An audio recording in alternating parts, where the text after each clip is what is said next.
মুঘল সাম্রাজ্যের স্থপতি জহিরুদ্দিন মুহাম্মদ বাবর। আজকে আমি আলোচনা করব মুঘল সাম্রাজ্যের মহান স্থপতি জহিরুদ্দিন মুহাম্মদ বাবর সম্পর্কে। তিনি শুধু একজন সম্রাটই নন, তিনি ছিলেন লেখক, যোদ্ধা এবং একজন দূরদর্শী শাসক। বাবর জন্মগ্রহণ করেন 14 ফেব্রুয়ারি 1483 সালে বর্তমান উজবেকিস্তানের ফরগনা উপত্যকায়। তার পিতা উমর শেখ মির্জা ছিলেন ফরগনার শাসক এবং মাতা কুতলুগ নিগার খানম ছিলেন মঙ্গল বংশোদ্ভূত রাজকন্যা। বাবরের রক্তে মিশেছিল পৃথিবীর দুই বিখ্যাত যোদ্ধা, পিতৃসূত্রে তৈমুরলং এবং মাতৃসূত্রে চেঙ্গিস খান। বাবর শব্দের অর্থ বাঘ বা সিংহদয়, যা তার সাহসিকতা ও যোদ্ধা চরিত্রের প্রতীক। মাত্র 12 বছর বয়সে বাবর তার পিতার মৃত্যুর পর ফরগনার সিংহাসনে বসেন, কিন্তু অল্প সময়ের মধ্যেই ষড়যন্ত্র ও আক্রমণের কারণে তিনি সিংহাসন হারান। জীবনের প্রথম দিকে তিনি একাধিকবার সমরখন্দ জয় করেন, আবার হারানো। বহুবার ব্যর্থ হলেও তিনি কখনো হাল ছাড়েননি।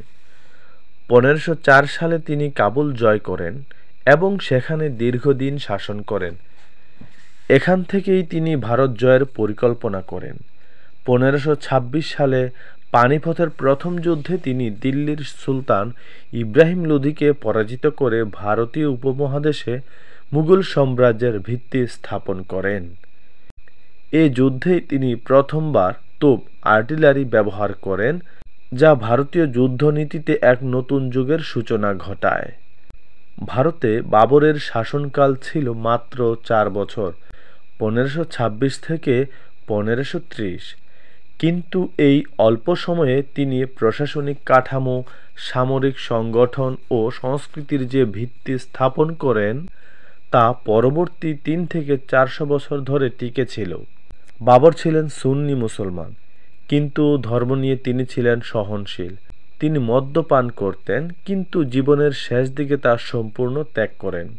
ইতিহাসে বলা হয়, তিনি তার পুত্র হুমায়ুন অসুস্থ হলে আল্লাহর কাছে প্রার্থনা করেছিলেন, আমার জীবন নিয়ে নাও, কিন্তু আমার সন্তানকে বাঁচিয়ে দাও। অবশেষে হুমায়ুন সুস্থ হয়, আর বাবর অসুস্থ হয়ে পড়েন এবং 1530 সালে 47 বছর বয়সে তিনি মৃত্যুবরণ করেন।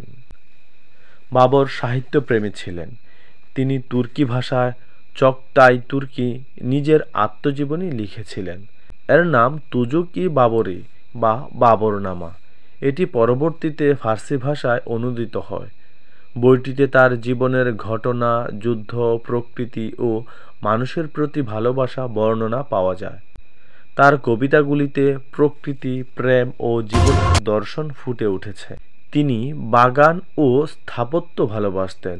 তার উদ্যোগে দিল্লি, আগ্রা ও লাহোরে বহু সুন্দর চাহার বাগ, 4 ভাগে বিভক্ত পারস্য বাগান নির্মিত হয়, যা পরবর্তীতে মুঘল স্থাপত্যের অন্যতম বৈশিষ্ট্যে পরিণত হয়।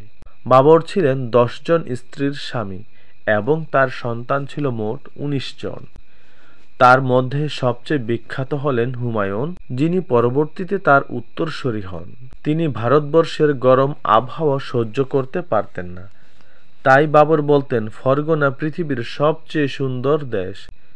মৃত্যুর পর তার দেহ প্রথমে আগ্রায় সমাধিস্থ করা হয়, পরে তার ইচ্ছা অনুযায়ী কাবুলের বাবরবাগে স্থানান্তরিত করা হয়। আজও উজবেকিস্তান, কিরগিজস্তান ও আফগানিস্তানে তাকে জাতীয় বীর হিসেবে শ্রদ্ধা করা হয়। এই মহান সম্রাট শুধু এক সাম্রাজ্যের স্থপতি ছিলেন না, যিনি ভারতীয় উপমহাদেশের ইতিহাস চিরকালের জন্য বদলে দিয়েছিলেন।